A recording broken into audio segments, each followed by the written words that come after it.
Baik, Bismillahirrahmanirrahim. Assalamualaikum warahmatullahi taala wabarakatuh. Waalaikumsalam warahmatullahi wabarakatuh. Halo, apa kabar pemirsa Sultan TV dimanapun Anda berada? Berjumpa lagi dengan saya, Kang Ado, dalam program Tokoh Bicara. Kali ini kita akan berbincang santai terkait soal peran CSR dalam penanggulangan COVID-19. Telah hadir tamu Sultan TV, dua orang tokoh yang memang selama ini berperan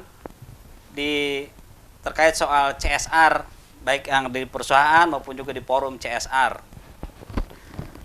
Pemirsa Sultan TV,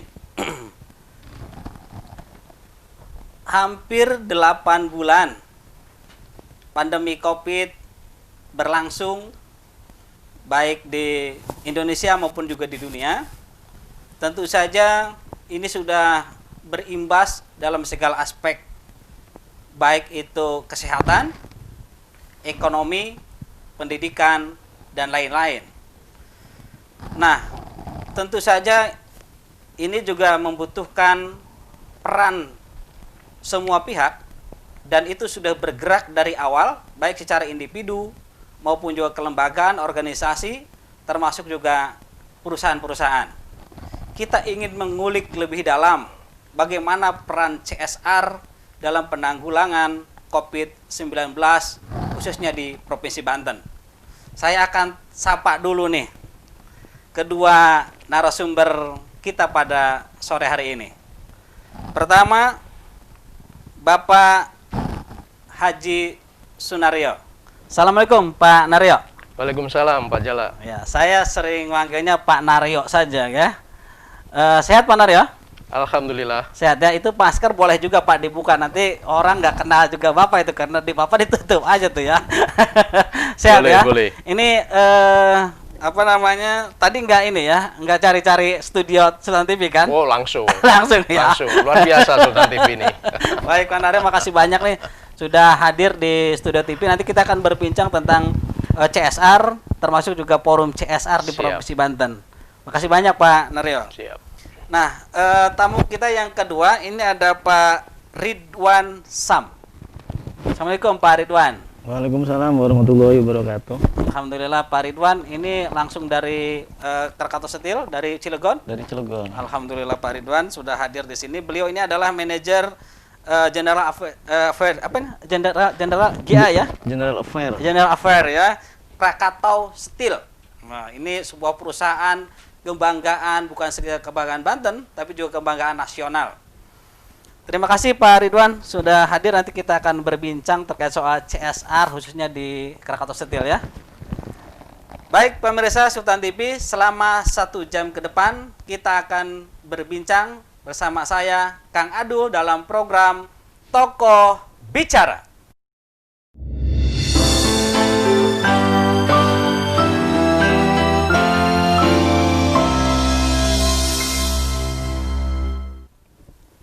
Baik, pemirsa, nanti jangan lupa tongkrongin ya. Ini live di fanpage-nya Sultan TV. Bisa di FB atau Facebook dan juga di YouTube-nya. Kita ngobrol santai Pak Naryo, jangan terlalu dalam-dalam, jangan terlalu berat-berat kita ngobrolnya karena memang pandemi juga sudah berat kita rasakan nih kan ya. Gitu.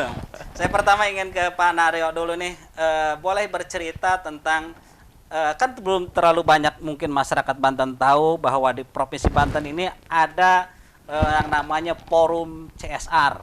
Apa itu forum CSR? Kemudian kira-kira ini kapan terbentuk? Gitu kan, dasar pembentukannya apa sih? Gitu kan?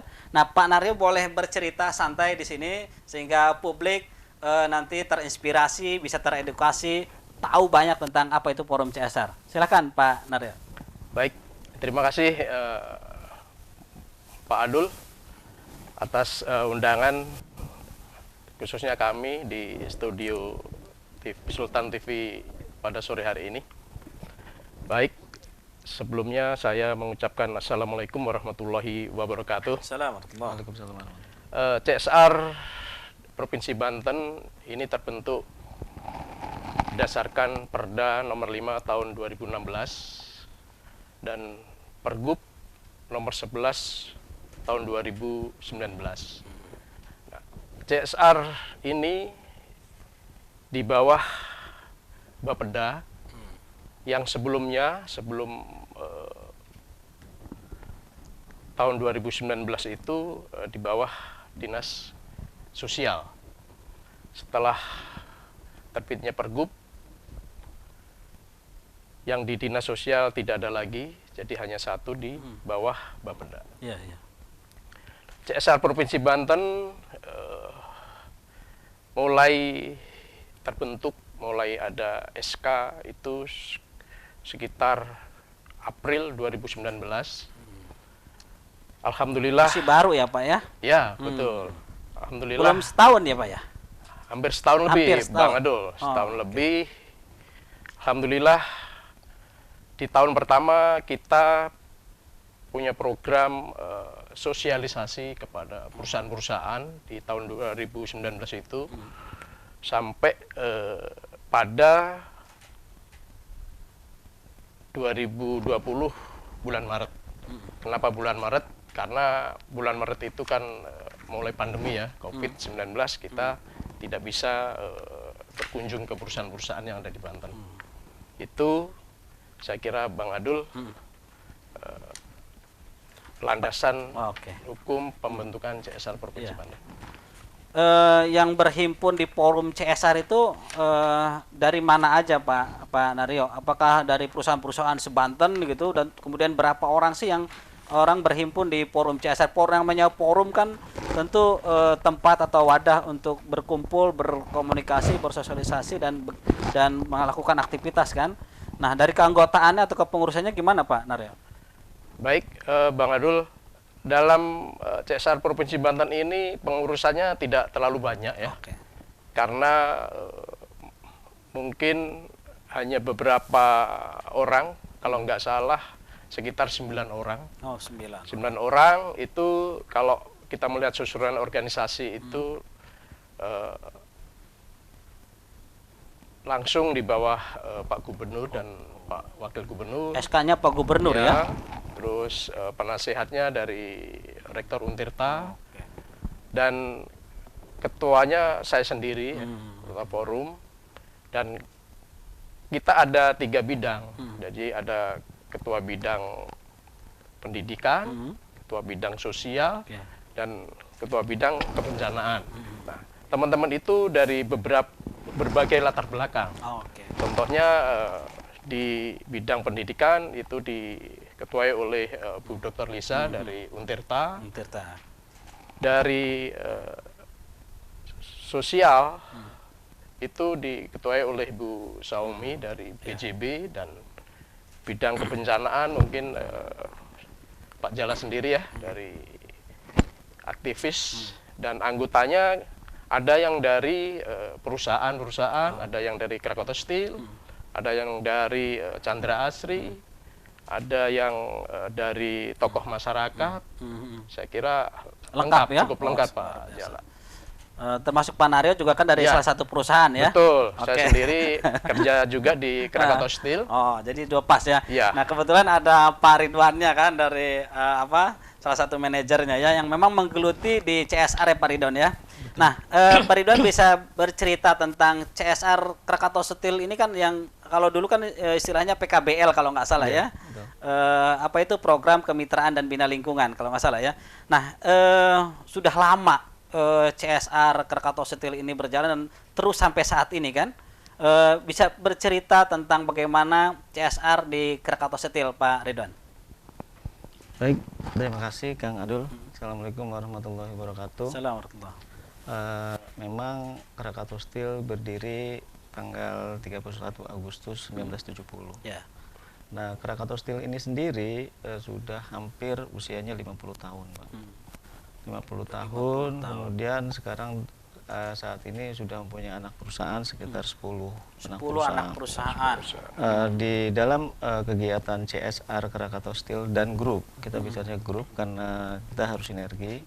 Memang dulu Krakatau Steel itu tunggal satu, setelah TBK kita udah ada 10 anak perusahaan yang memang harus bergabung dalam kegiatan CSR itu sendiri. Nah, kegiatan-kegiatan ini meliputi seluruh Banten dan Kota Cilegon. Memang saat ini juga kita sudah banyak kontribusinya terhadap masyarakat. Kalau di BUMN memang agak sedikit berbeda karena ada peraturan menteri yang mengatur bahwa di BUMN itu harus ada namanya program kemitraan dan bina lingkungan. Sampai hari ini juga masih ada. Di samping itu juga CSR juga ada. Jadi agak mirip lah. Tetapi sebenarnya CSR itu bagian dari PKBL itu sendiri. CSR bagian dari PKBL ya. Oke. Sudah kalau dihitung misalkan Pak Ridwan, dari sisi nominal udah berapa banyak sebetulnya sudah disalurkan kepada masyarakat untuk PKBL termasuk juga CSR, dan dalam bentuk apa aja itu penyaluran CSR itu atau kalau PKBL udah pastikan untuk bina lingkungan, kalau CSR-nya itu untuk apa aja kira-kira Pak Ridwan? Kita sekarang ini karena hampir mirip kegiatan-kegiatan itu, baik itu PKBL karena di sana ada bina lingkungan. Di kita tuh ada 10 perusahaan dan ada satu lagi namanya Baitul Mal Krakatau Steel Group. Nah, itu yang bergerak di filantropinya. Nah, filantropi ini terkait dengan kepedulian terhadap masyarakat-masyarakat yang duafa. Nah, itu. Jadi kita CSR ini bicaranya bahwa itu adalah legal mandatory yang harus dilakukan oleh semua perusahaan yang ada di kita. Kita sudah melakukan kegiatan termasuk di dalamnya bagaimana meningkatkan kesejahteraan masyarakat di lingkungan di sekitar pabrik dan masyarakat di sekitar lingkungan pabrik itu sendiri. Berarti kalau nggak salah kan bisa dipilah menjadi 3 item kegiatan lah ya. Ada untuk tadi itu di filantropi untuk kegiatan sosial ya, doa Pak tadi kan. Kemudian juga ada untuk lingkungan, kegiatan fisik berarti kan di sekitar lingkungan, dan yang tadi kesejahteraan masyarakat itu soal ekonomi ya. Nah, dari 3 item kegiatan yang dikemas melalui forum CSR-nya Krakatau Steel atau PKBL-nya, itu porsinya bisa dilihat lebih banyak kemana Pak Ridwan? Apakah untuk bina lingkungan pembangunan fisika atau memang untuk bantuan permodalan secara ekonomi gitu para usaha-usaha kecil? Kalau bicara peningkatan ekonomi itu namanya program kemitraan. Kemitraannya? Iya. KBL itu kan? Iya. Tapi kalau untuk kesejahteraan masyarakatnya terkait dengan yang charity, ya itu misalnya banyaknya di sarana prasarana ibadah gitu ya. Kemudian peningkatan SDM termasuk pelatihan, beasiswa dan sebagainya. Itu yang kita fokuskan. Terus bagaimana supaya masyarakat di lingkungan Cilegon dan Banten khususnya meningkatkan SDM-nya.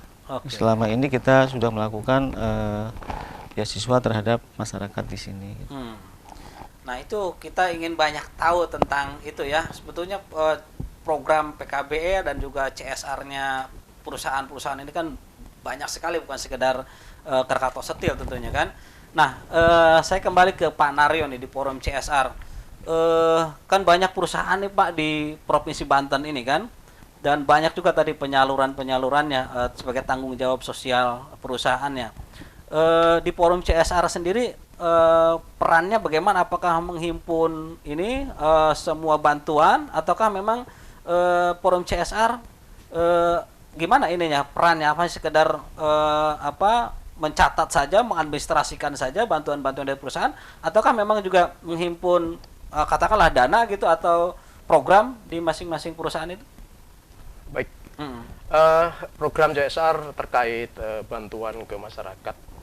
Sebenarnya CSR ini kan istilah forum ya, forum CSR forumnya ini istilah kerennya Pak Adul. Sebenarnya di Perda, di Pergub itu juga tanggung jawab sosial, kemitraan dan bina lingkungan. Karena masyarakat sudah tahunya ya CSR kan.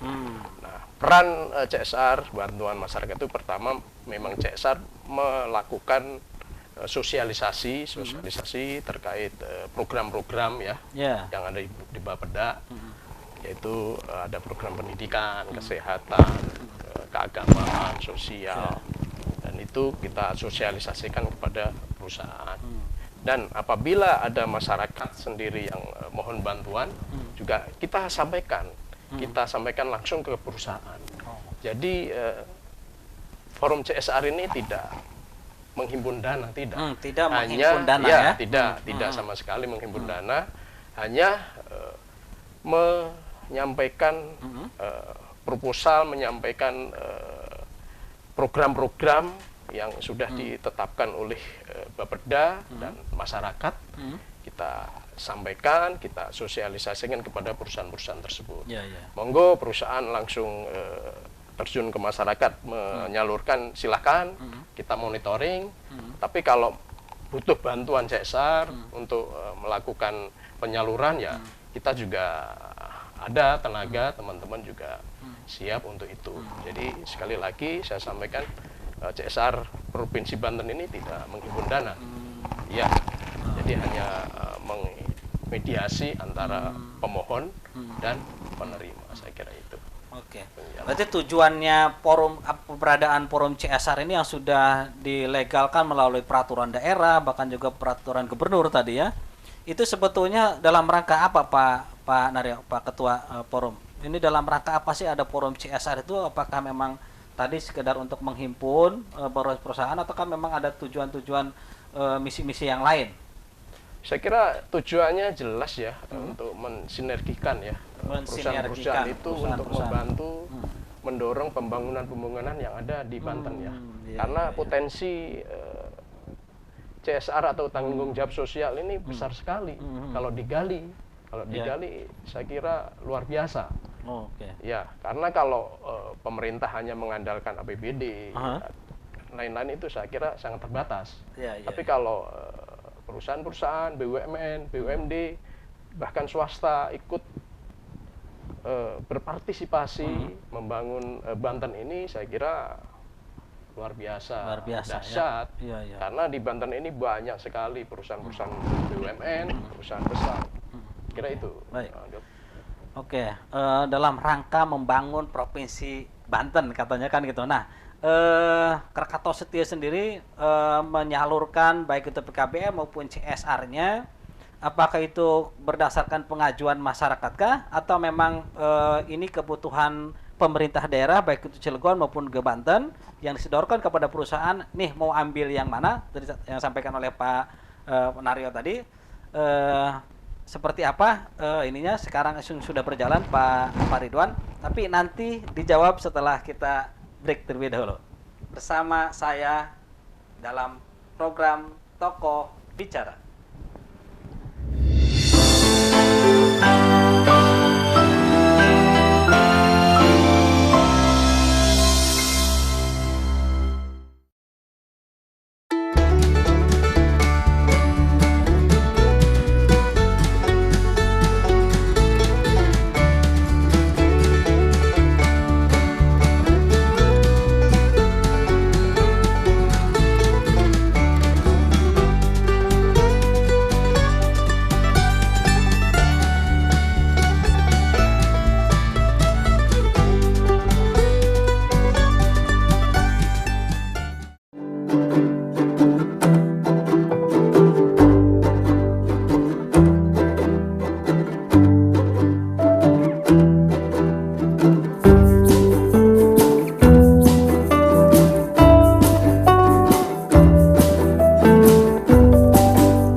Baik, pemirsa Sultan TV, kita akan lanjut di segmen yang kedua. Kita masih berbincang tentang peran CSR dalam penanggulangan COVID-19 di Provinsi Banten. Nah, saya akan lanjut ke Pak Ridwan tadi terkait soal pertanyaan saya. Apakah selama ini Krakatau Setia dalam penyaluran CSR-nya atau PKBL-nya itu mengadop atau mengambil program-program yang tidak tercover oleh Pemda, ataukah memang ini tidak ada kaitannya dengan Pemda gitu, atau gimana? Termasuk juga teknis penyalurannya, Pak Ridwan. Iya, Pak. Kalau di perusahaan itu kan kita sudah koordinasi.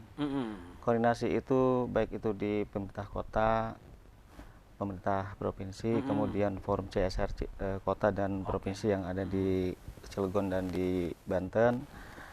Kami kan ada anggaran tuh yang dari APBD dan anggaran juga yang tidak dianggarkan. Nah, kita masuk di yang tidak dianggarkan.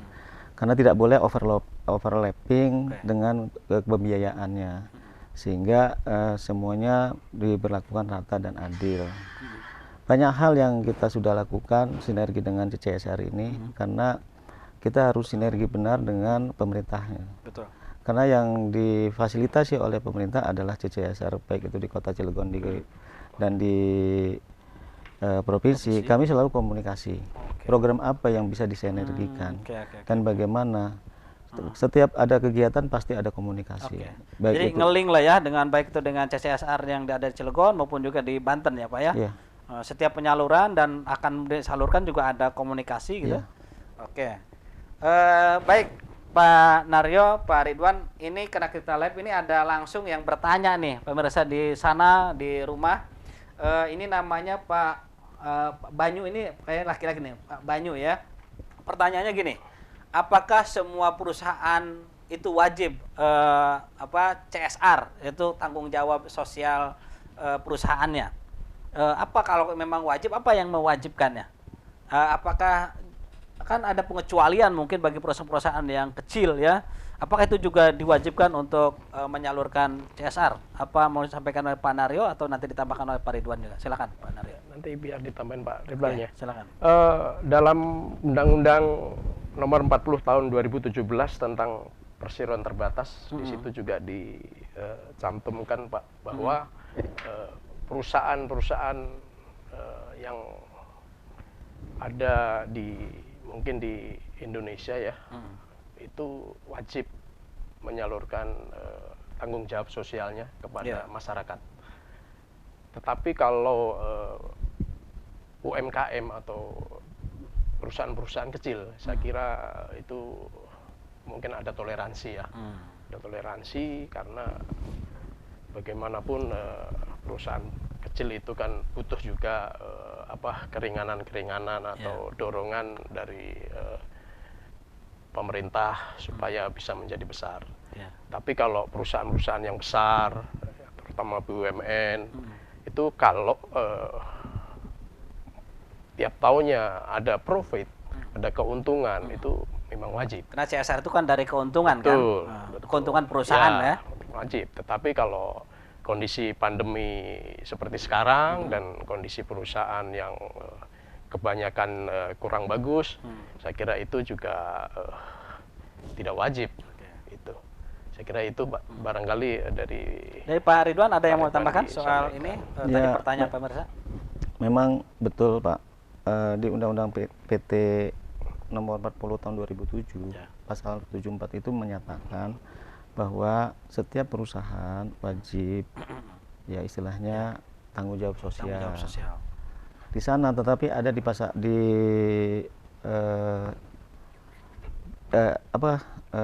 item berikutnya atau ayat berikutnya itu kemampuan dan kewajaran. Kemampuan dan kewajaran perusahaan. Jadi sehingga perusahaan itu kalau memang belum mampu untuk memberikan CSR-nya, ya mungkin karena di sana ada kewajaran gitu. Ada kewajaran. Iya. Jadi di pasal itu juga dinyatakan memang harus melihat peningkatan lingkungan sekitar pabrik itu. Karena kita harus bisa meminimalisir dampak negatif dan harus memaksimalkan nilai positifnya. Seperti itu, Pak. Baik. Nih Pak Naryo, tadi nyambung pertanyaan pemirsa saya tadi, kalau seandainya perusahaan itu dia sudah mendapatkan profit yang besar, kira-kira begitu, sementara dia tidak menunaikan kewajiban perusahaannya untuk memberikan CSR kepada lingkungan dan masyarakat sekitarnya, apa sanksi atau konsekuensi logis bagi perusahaan itu? Apakah memang ada sanksi khusus dari pemerintah dalam hal ini? Gimana Pak? Kalau menurut aturan sih ada Pak Andul ya, terutama perusahaan-perusahaan besar, BUMN yang punya profit besar ya, itu saya kira di aturan juga ada, itu bisa dikenakan sanksi ya, peringatan. Apa kira-kira? Oh, peringatan administratif sanksinya atau memang peringatan dulu? Hanya administratif ya? Ya, peringatan dulu secara lisan, terus nanti tertulis dan mungkin apa sampai pada penutupan lagi perusahaan? Mungkin nggak? Saya kira itu belum terjadi ya. Belum terjadi ya. Karena seperti kita ketahui kalau perusahaan-perusahaan besar, terutama BUMN, saya kira semua melaksanakan sih, melaksanakan tanggung jawabnya sosial kepada masyarakat. Tapi kan kebanyakan di ring 1 aja di lingkungan tersebut. Tapi yang kendala ini kan bagaimana yang besar-besar itu bisa kita ajak menyalurkan ke yang ring 2, ke luar sekitar ring 1. Ya, contoh Cilegon. Kita himbau juga saudara-saudara kita ada yang di Lebak, ada yang di Pandeglang yang di sana industrinya sedikit. Itu yang selalu kita sampaikan, kita himbau supaya juga yang di ring 2 ini ya ada perhatian dari perusahaan-perusahaan besar yang ada di Cilegon. Itu saya kira. Baik, menarik nih soal penyaluran CSR ini, ternyata realisasinya itu menggunakan ring 1, ring 2 sampai ring berapa gitu ya. Saya nggak ini juga selama ini Krakatau Steel ya kan udah lama nih. Ring 1 itu kan tentu ada di sekitaran industri Krakatau Steel, katakanlah Cilegon gitu. Sudah berapa persen kira-kira yang terjamah untuk program CSR dan PKBL-nya di Krakatau Steel untuk wilayah ring 1 katakanlah begitu. Nah, kemudian berapa persenkah yang sudah keluar dari ring 1 katakanlah ring 2 gitu. Nah, ini kan masih Banten, apalagi BUMN kan memang perusahaan nasional kan. Mestinya kan tidak terpaku di ring 1 terus gitu. Gimana Pak Ridwan selama ini? Ya, kalau kita kan kita melihat kondisi perusahaan saat ini Pak ya. Memang kita memprioritaskan di ring 1. Ring 1 ini adalah yang langsung terkena dampak. Ya kalau misalnya berapa persen sih yang harus sudah dilakukan? Kalau di ring 1 mungkin sudah 100% kan. Oh, sudah 100% tercover lah ya. Kalau dipresentasikan ring 1 ring 2 jadi 100%, berarti 75%. Ring 1 25% ring 2-nya seperti itu. Tapi dalam prakteknya kita juga kan melihat situasi dan kondisi saat ini. Dengan kemampuan makanya kita selalu sinergi baik itu dengan anak-anak perusahaan yang ada di Krakatau Steel, karena wilayah-wilayahnya bisa aja di wilayah Kabupaten Serang kan gitu ya. Itu kita jangkau semuanya. Ya, gitu. Nah, Pak Ridwan kan sekarang ini tadi saya sampaikan di awal di pembukaan saya udah 8 bulan kita ini menghadapi pandemi Covid nih ya. Apakah CSR Krakatau Steel khususnya dalam rangka penanggulangan COVID ini apa kira-kira yang sudah dibantu disalurkan untuk masyarakat terdampak COVID-19 ini? Ya kami dari Krakatau Steel Group sampai bulan ini Pak ya, kita selalu koordinasi dengan gugus COVID, baik itu di kota maupun di provinsi. Kalau bicara rupiah mungkin sudah di angka sekitar 5 M-an lah. 5 miliar? Iya. 5 miliar kalau dirupiahkan. Bantuan khusus untuk penanggulangan COVID. Dalam bentuk apa aja tuh Pak Ridwan? Saya lihat ya. Boleh. Nah, apa aja yang dalam bentuk apa saja jenisnya. Jadi, supaya publik tahu ini Pak Ridwan bahwa Krakatau Steel itu ada, eksis di Banten dan juga ada CSR-nya yang disalurkan kepada masyarakat. Jadi yang kita salurkan adalah diantaranya sembako. Sembako ini kan karena kondisi pandemi ini kan perekonomian menurun dan banyak istilahnya sulit mencari pekerjaan, kemudian obat-obatan, sembako, ada obat-obatan, terus alat tes PCR, rapid test, kemudian sarung tangan, termogan, hazmat, APD, air minum juga. APD gitu. Dan air minum ya. Jadi termasuk tempat cuci tangan. Itu langsung disalurkan oleh ini bagiannya CSR di Krakatau Steel atau memang tadi ini sudah dengan pemerintah daerah atau dengan CSR yang ada di Cilegon, Pak? Setiap pemberian kita lapor ke gugus tugas. Tapi yang menyalurkan langsung itu dari Krakatau Steel ya? Bersama-sama. Iya. Bersama-sama dengan Pemda, dengan CSR ya di jadi CSR-nya di kalau misalnya kita nyelusur di daerah kelurahan misalnya di Kecamatan Ciwandan, kita bicara dengan Ketua Gugus COVID Kota Cilegon, kemudian sekretaris, kemudian kecamat, dan gitu langsung ke masyarakat dan bersama dilakukan. Oke, Mbak Ridwan. Nah, saya kembali ke Pak Naryo nih. Di forum CSR ini kan tentu bukan sekedar Krakatau Steel, tapi kan banyak perusahaan-perusahaan yang lain kan. Nah, dalam rangka penanggulangan COVID ini, menurut forum CSR yang sudah terhimpun, terdata, berapa banyak perusahaan yang sudah mereka peduli untuk bersama-sama menanggulangi COVID di Provinsi Banten. Tentu kan ini andil perusahaan ini kan sangat diharapkan oleh masyarakat Provinsi Banten. Yang tadi jenisnya itemnya sudah disebutkan oleh Pak Ridwan. Bagaimana potret perusahaan-perusahaan di Banten perannya dalam penanggulangan COVID-19?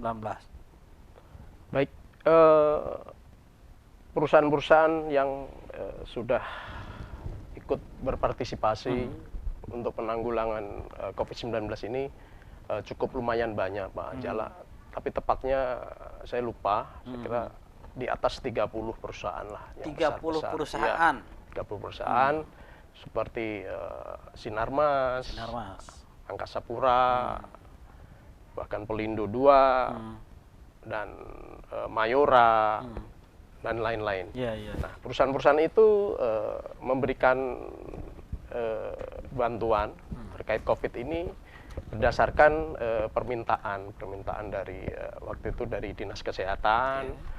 Ya, tadi nggak jauh beda, jadi hand sanitizer, desinfektan, APD, dan Googlas, dan lain-lain. Nah, saya di sini kesempatan sore hari ini saya juga akan mengucapkan banyak terima kasih kepada perusahaan-perusahaan tersebut yang luar biasa, yang mungkin kita mendadak pun ya, kita koordinasi, kita telepon mendadak, dan mereka alhamdulillah ya langsung direspon, langsung juga diantar, diserahkan juga langsung ke Dinas Kesehatan, ada yang di BPBD. Kita dari CSR hanya sebagai saksi dan monitoring, Pak. Mereka langsung diserahkan ke dinas. Itu harus ada ini dulu, Pak Ketua, Pak Naryo, harus ada permohonan dulu kah dari pemerintah daerah melalui OPD-nya ke perusahaan-perusahaan, atau kan memang perusahaan sudah saya punya kewajiban sendiri nih, saya harus menyalurkan gitu perusahaan bantuannya, atau memang harus ada permintaan terlebih dahulu? Di saat puncaknya, Pak, ada yang inisiatif perusahaan sendiri, ada yang melalui permohonan dulu. Tapi rata-rata setelah kita informasikan bahwa minta perusahaan-perusahaan itu ikut serta dalam menanggulangi COVID-19 ini, mereka inisiatif memberikan bantuan-bantuan yang kaitannya untuk penanggulangan COVID-19 ini. Jadi ada yang secara langsung, spontan, ada yang melalui permintaan dulu dari Dinas Kesehatan, itu.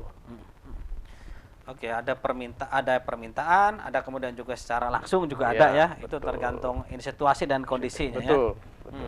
Nah, saya ke Pak Ridwan. Pak Ridwan, selama ini di Krakatau Steel CSR-nya itu pertanyaan hampir mirip dengan yang saya sampaikan ke Pak Naryo. Harus ada dari masyarakat atau dari Pemda yang mengajukan dulu kebutuhannya apa, kemudian baru diseleksi oleh pihak Krakatau Steel dalam hal ini CSR, kemudian baru setelah diseleksi kemudian ini harus dibantu atau tidak dibantu, gimana mekanismenya? Ya, jadi kalau kita bicara penanggulangan COVID, Pak, jadi ada gugus tugas itu mengundang kita semua. Mengundang, Iya, mengundang bahwa saat ini di masa pandemi ini banyak masyarakat yang memang membutuhkan. Di wilayah ini butuhnya apa? Butuh sembako misalnya. Di wilayah ini butuh masker, di wilayah ini butuh air, di wilayah ini butuh ini. Nah, dari sinergi itu kita menyampaikan ke pemerintah kota, Pak, kayaknya saya sembako daerah sana deh. Dari perusahaan ini saya disumber sini deh. Gitu. Secara penyataan administrasi kan ada namanya charity, ya tuh. Ada yang namanya juga CSR yang terdokumentasi gitu ya. Jadi kadang kita, karena kita di setiap tahun itu punya rencana kerja, jadi ada yang memang sudah direncanakan dan memang ada yang spot-spot seperti pandemi ini kan. Nah, alhamdulillah sih dari direksi kami ya di bawah pimpinan Pak Silmi Karim itu komitmen terhadap penanggulangan ini, baik itu eksternal dan internal. Jadi benar-benar bukan ngurusin yang luar saja, tetapi internal juga diurusin. Sehingga kami sebagai tim COVID perusahaan, termasuk saya juga tim COVID perusahaan, sangat peduli terhadap apa yang dirasakan dan bagaimana cara menanggulangi. Ya, kita sosialisasikan baik itu di masyarakat ataupun di internal kita. Nah, referensinya adalah regulasi yang telah ditetapkan oleh pemerintah. Kita harus komplit terhadap aturan yang ada, sehingga kami sejalan dengan kebijakan pemerintah supaya dalam pelaksanaan itu tidak keluar dari koridor yang ada. Seperti itu, Pak. Baik. Jadi kita selalu komunikasi dengan ketua COVID gugus ya. Baik di kota maupun di tingkat kecamatan ya. Iya, di provinsi. Jadi setiap provinsi, setiap jenjang. Kota, kemudian kecamatan, ada itu semua. Sampai ke desa. Itu simultan atau sering itu dilakukan pertemuan perusahaan dengan gugus tugas itu, dengan satgas itu, Pak? Kalau saya lihat sih kan karena itu terprogram ya. Karena kan kita juga nggak boleh sekaligus memberikan sesuatu. Betul. Itu harus ada tahapannya bahwa ini kebutuhan segini, wilayah ini juga kebutuhan ini, kan gitu. Jadi kita juga melihat dari situ. Kita di 10 anak perusahaan itu ada sekitar kalau kita hitung sekitar 22-an perusahaan yang sangat istilahnya pasang telinga lah. Daerah mana yang sangat rawan nih? Apakah misalnya kalau Kabupaten Serang karena kita wilayah ada di Ciparai, apa di sana kebutuhan yang paling mendesak untuk masyarakat sana kan gitu. Mungkin dari anak perusahaan PT KTI gitu kan, kita ke sana memberikan sesuatu yang memang dibutuhkan di sana. Kadang-kadang kita koordinasi dengan lurah di sana gitu. Nah, kita juga selalu koordinasi dengan CCSR-nya gitu. Bagaimana sih yang harus kita lakukan? Karena kita jangan jadi latah gitu kan. Pada saat ini harus semua ini kan gitu. Kita harus lihat kebutuhan sesuai kebutuhan masyarakat. Nah, masyarakat lingkungan itu apa sih kebutuhannya? Nggak semuanya sama kan. Nah, itu yang sekarang kita pilah. Makanya kita selalu mapping dengan tim COVID, Pak ya. CCSR, tim COVID dan perusahaan-perusahaan itu melihat seperti itu. Baik. Baik Pak Naryo, Pak Ridwan. Tentu saja bantuan-bantuan yang sudah dilakukan baik itu oleh Krakatau Steel maupun juga perusahaan-perusahaan yang lain. Nah, kan tadi disampaikan bahwa forum CSR itu juga melakukan sosialisasi, termasuk juga melakukan monitoring dan evaluasinya. Nah, saya ingin nanti lebih dalam bagaimana dampak dari penyaluran CSR yang sudah dilakukan oleh perusahaan-perusahaan yang sudah membantu itu. Tapi nanti dijawab setelah break berikut ini. Bersama saya Kang Adul dalam Toko Bicara.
Baik, pemirsa Sultan TV, saya ingin mengingatkan balik tetap tongkrongin dialog kita pada sore kali ini karena tema kita menarik tentang bagaimana peran CSR dalam penanggulangan COVID-19.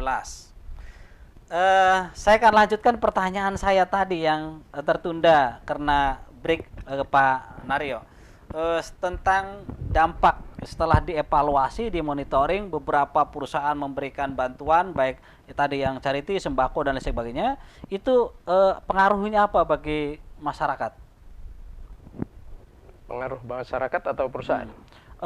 Terutama peran masyarakat yang dibantu itu ada pengaruhnya nggak? Pasti ada, Pak. Pasti ada. Jadi setelah kita monitoring dan kita terjun masyarakat, melihat dampak dari bantuan-bantuan perusahaan, itu masyarakat rata-rata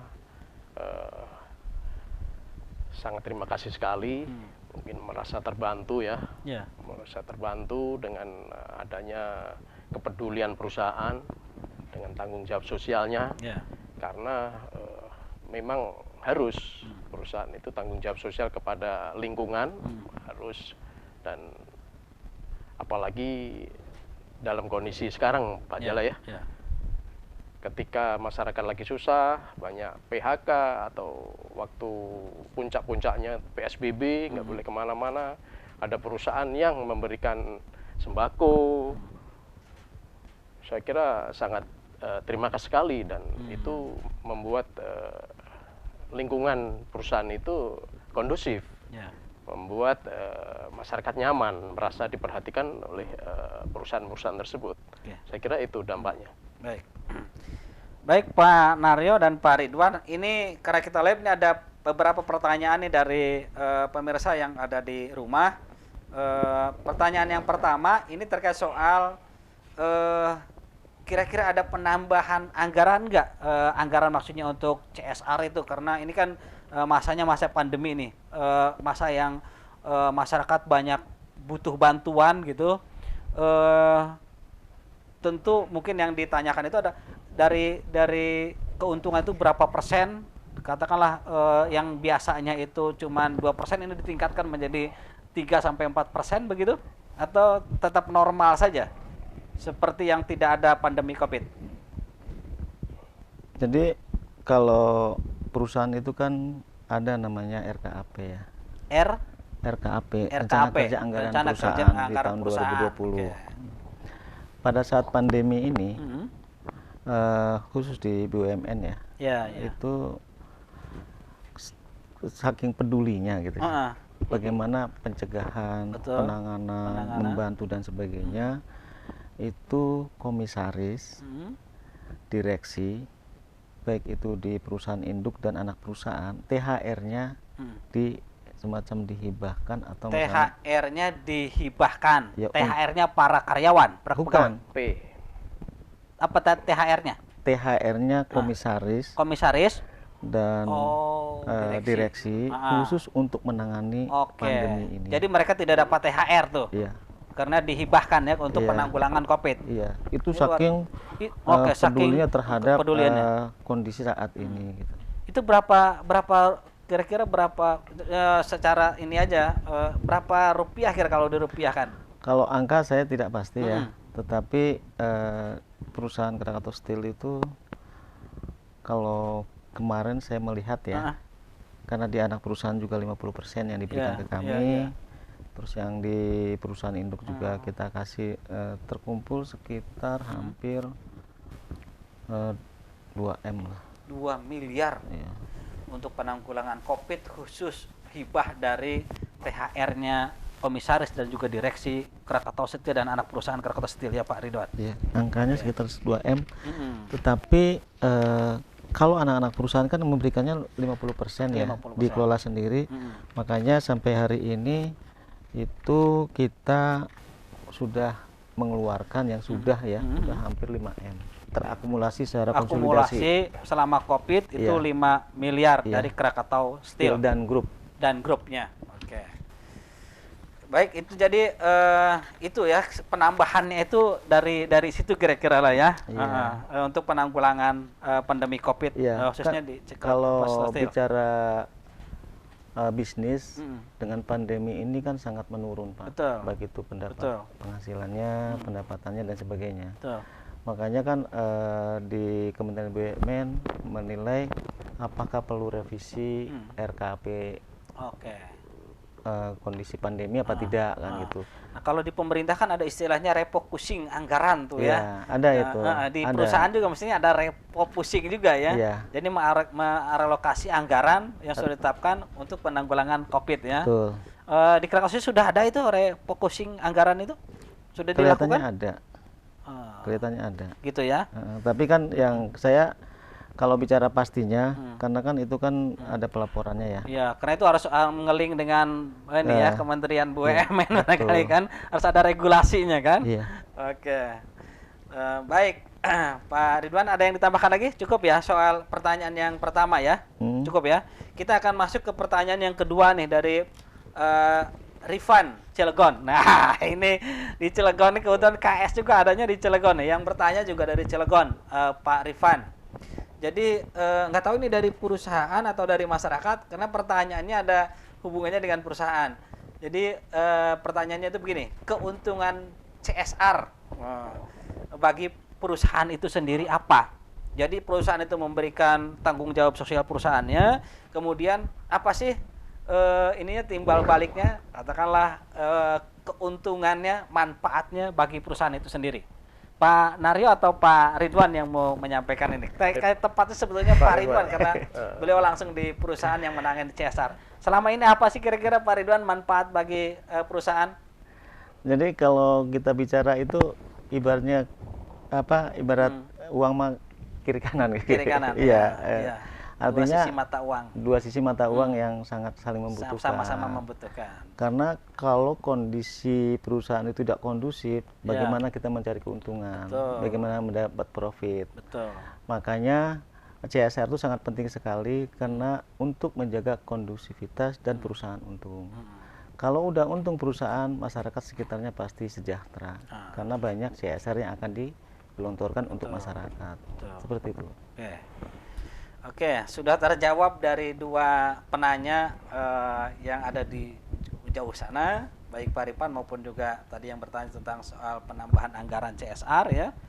Mudah-mudahan puas nih, walaupun kedua narasumber ini saya yakin bukan alat pemuas juga nih, Pak Naryo dengan Pak Ridwan ya.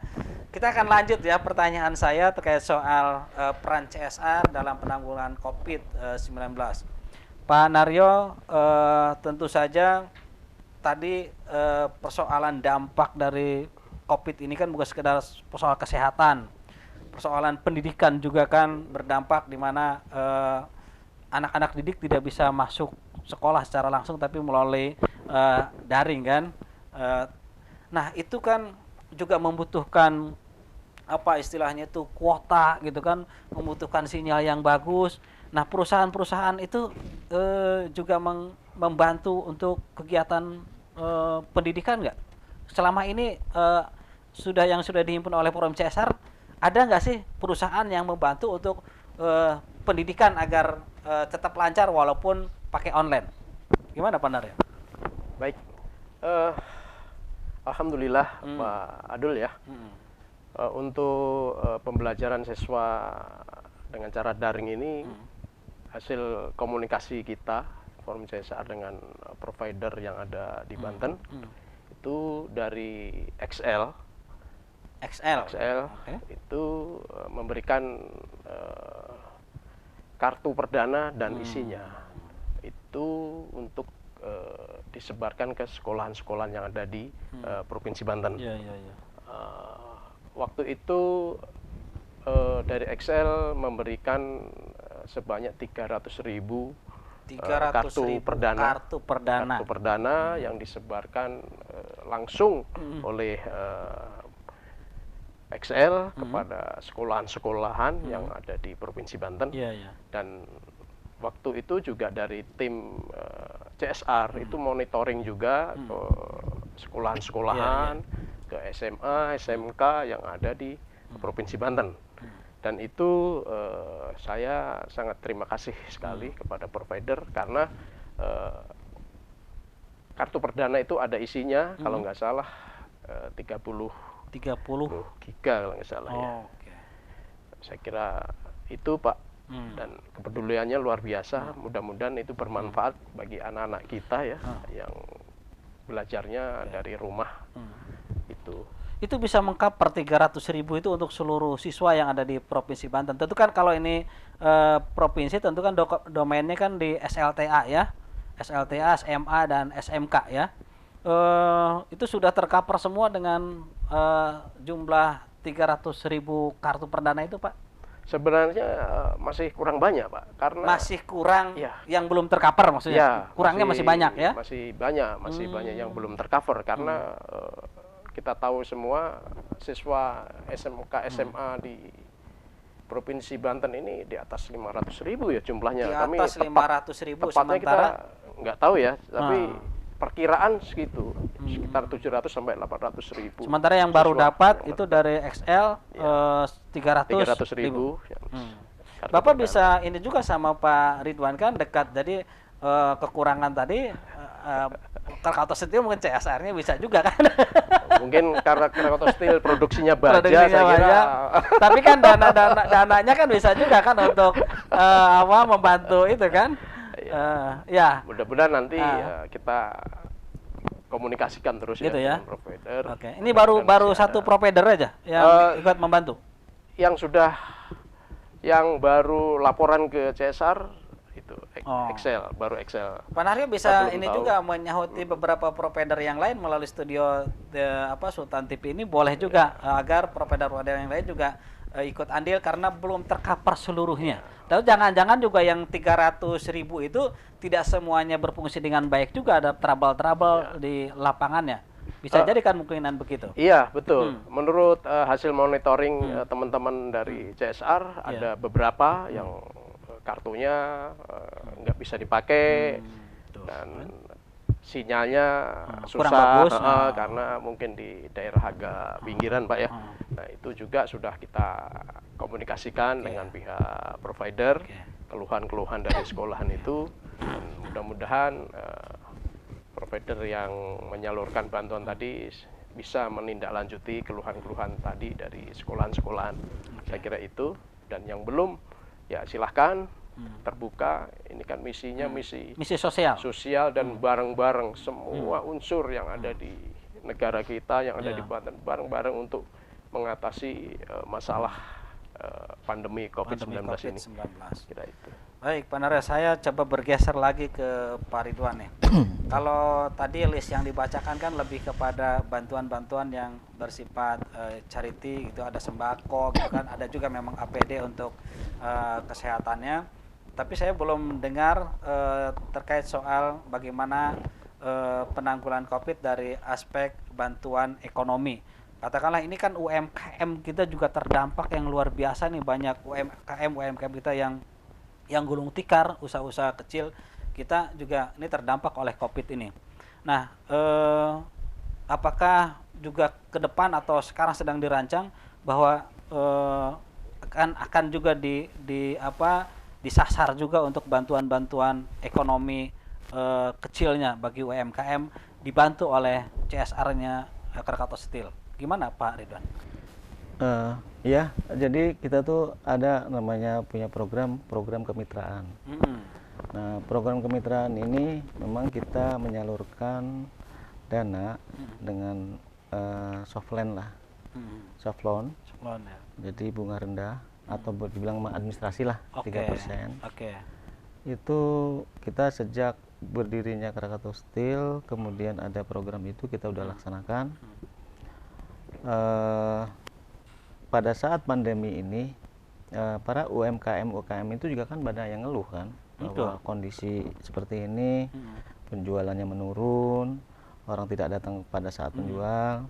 Kita sarankan supaya penjualan selewat online kan gitu, dengan kita ada pelatihan secara baik itu di daerah, di kabupaten ataupun di kota kan gitu. Pada saat pengembalian juga ada namanya relaksasi. Relaksasi itu penangguhan bukan penangguhan, relaksasi itu artinya keringanan. Nah, jadi kalau memang bulan ini belum ada, yang bulan depan harus ada kan, seperti itu. Ada keringanan angsuran atau apa? Relaksasi artinya, relaksasi itu artinya boleh mengangsur, boleh tidak. Mengangsur, gitu. boleh tidak. Nah, pada saat kondisi seperti ini kita tidak boleh memaksa. Ya, ya. Masyarakat lagi semuanya susah, ya kalau bisa kita bantu kan gitu. Ya, ya, ya. Nggak usah sekalian dibantu tidak membayar ini. Enggak, karena itu kewajiban, Pak. Karena itu kewajiban ya. Sudah ada di perjanjian awal ya. Iya. Oke. Itu yang sebelum pandemi barangkali Pak Ridwan. Bantuan itu. Kalau yang di masa pandemi ini ada nggak yang untuk bantuan UMKM? Kalau pandemi ini kan kita untuk tahun ini aja sejak April itu sudah menyalurkan sekitar 1,1 M untuk bantuan bukan UMKM. Bantuan untuk pinjaman ya, untuk pinjaman kepada UMKM. Yeah. Dengan apa tadi administrasi yang tadi itu ya, yang kisaran 3 juta kan gitu, 5 juta dan sebagainya. Jadi itu apa, mereka tuh mengajukan ke PKBL-nya atau CSR-nya Kertostil atau memang sudah apa, bagaimana sejauh ini kita mengadakan pelatihan kan sebelumnya sudah ada. Mitra binaan itu sudah ada. Mitra binaannya sudah ada. Misalnya itu Banten, kita lakukan Banten. Misalnya kita melakukan pembinaan di Tangerang, terus ada di Tangerang tertarik mengajukan kan gitu. Kemudian juga di Cilegon pada saat kita melakukan sosialisasi, pembinaan dan pelatihan terkait dengan karena masa pandemi ini harus kita latih baik itu secara online ataupun secara offline. Kita kalau offline nggak boleh banyak, Pak. Ya. Paling 3 orang, 4 orang. Nah, pembinaan dari orang-orang itu bercerita, ngaduin kan gitu. Karena memang kita memberikan itu karena kita sangat ibaratnya ingin membantu masyarakat supaya sejahtera. Berbeda dengan pinjaman dengan di bank, Pak. Sangat berbeda. Baik, Pak Naryo. Tadi juga di awal dibicarakan bahwa di Banten itu kan ada ribuan perusahaan besar dan menengah ya. Tapi selama ini saya tadi dengar sekitar ada 30-an perusahaan yang sudah tercatat untuk ikut serta dalam penanggulangan COVID. Kenapa yang lainnya itu belum terdata atau belum tercatat, sementara mereka juga tentu saja ikut berperan juga? Begini Pak Adul ya, mungkin perusahaan-perusahaan itu sudah menyalurkan langsung ke kabupaten kota langsung, tetapi belum membuat laporan kepada CSR provinsi, jadi tidak ada di catatan kita. Itu saya kira kalau sudah laporan semua dari kabupaten kota, mungkin ya lebih dari itu, karena kita tahu animo perusahaan yang ada di Banten ini untuk bersama-sama mengatasi COVID ini luar biasa, Kang Adil. Saya kira itu. Gitu ya? Iya. Baik, Pak Naryo, Pak Ridwan, tidak terasa kita ini sudah ngobrol santai ini selama 1 jam nih ya, dan ada beberapa penanya juga langsung interaktif dengan kita. Saatnya sekarang saya sebetulnya pengen banyak lagi mengulik soal bagaimana peran CSR dalam penanggulangan COVID-19 ini di Provinsi Banten. Tapi kita sudah dibatasi oleh waktu. Silahkan masing-masing Pak Ridwan atau Pak Naryo terlebih dahulu menyampaikan closing statement-nya. Silahkan Pak Ridwan terlebih dahulu, silahkan. Kata penutup. Ya, terima kasih. Alhamdulillah bahwa di Kota Cilegon Krakatau Steel sudah memberikan CSR terhadap masyarakat Cilegon. Tujuannya adalah bagaimana kita perusahaan sinergi dengan masyarakat, sinergi dengan pemerintah, supaya dalam kondisi saat pandemi ini kita bersama untuk mencegah, menangani, supaya pada saat ke depan kita akan lebih baik. Nah, CSR yang ada kita sampaikan mudah-mudahan bermanfaat untuk masyarakat, kemudian juga bisa menambah semangat supaya tetap sehat, seperti itu.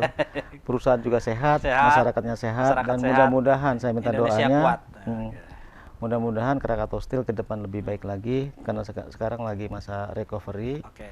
Mudah-mudahan bangkit Baik. dan jaya seperti Amin. tahun-tahun sebelumnya. Amin. Amin. Mungkin itu. Baik, terima kasih Pak Ridwan. Selanjutnya Pak Naryo, silakan. Terima kasih Bang Adul. Saya selaku Ketua Forum CSR Provinsi Banten mengucapkan banyak terima kasih kepada perusahaan-perusahaan yang telah memberikan sumbangsihnya kepada masyarakat di Provinsi Banten dalam mengatasi pandemi COVID-19, dan saya juga menghimbau bagi perusahaan-perusahaan yang belum berpartisipasi kepada masyarakat, mari kita bersama-sama gotong royong, kita bersama-sama untuk mengatasi masalah-masalah yang ada di masyarakat kita, baik itu di daerah-daerah, di kabupaten kota. Silahkan, monggo perusahaan mau di sekitar perusahaan ya silahkan, bahkan mau di luar perusahaan di ring 2 di selatan ya saya lebih senang, lebih terima kasih. Yang pada intinya kalau kita bersama-sama untuk mengatasi pandemi ini, insya Allah pandemi akan segera berakhir di bumi Banten ini. Dan saya sekali lagi mengucapkan banyak terima kasih kepada perusahaan-perusahaan yang ada di Banten. Mudah-mudahan perusahaan-perusahaan yang di Banten segera bangkit kembali, segera beroperasi penuh kembali sehingga karyawannya cepat sejahtera lagi, sehingga dampaknya akan ke masyarakat juga. Saya kira itu. Baik, terima kasih Pak Naryo, Pak Ridwan. Kita sudah mengobrol santai di studio Sultan TV, dan tidak lupa saya juga menyampaikan terima kasih terutama kepada para penanya dan juga pemirsa Sultan TV dimanapun Anda berada, tetap setia tongkrongin Sultan TV. Dan saya ingatkan juga, selama kita peduli, problem apapun bisa kita atasi, termasuk pandemi COVID-19 ini. Insya Allah CSR peduli kita bisa atasi. Terima kasih. Kita tutup dialog kita pada kesempatan ini, dan saya selalu mengingatkan jangan lupa 3M, yaitu cuci tangan pakai sabun di air yang mengalir, kemudian jaga jarak, dan termasuk menggunakan masker. Terima kasih. Billahi taufiq wal hidayah. Wassalamualaikum warahmatullahi wabarakatuh. Waalaikumsalam warahmatullahi wabarakatuh. Ya.